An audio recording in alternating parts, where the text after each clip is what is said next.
instead of opening up the Blue Ribbon Committee on the flood control, kung saan nawawala ang trilyon-trilyon nating pera, ano ang priority ng administration ngayon?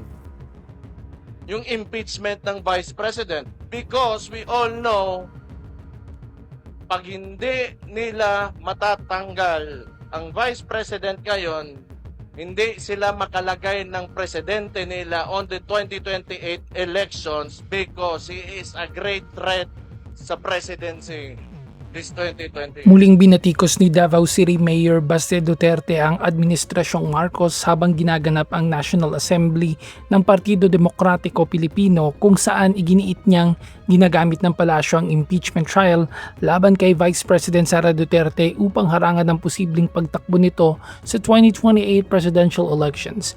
Pinalagan din ng alkalde ang pagkakakulong ng kanyang ama na si dating Pangulong Rodrigo Duterte, pati na rin si Senator Rodante Marcoleta, na itinuturo niyang patuloy na panggigipit sa kanilang mga kaalyado. Sa kabila ng mga giyera sa politika, buong tapang na inihayag ni Mayor Baste na hindi siya titigil at patuloy na lalaban hanggat may natitira pa sa kanilang kahanay.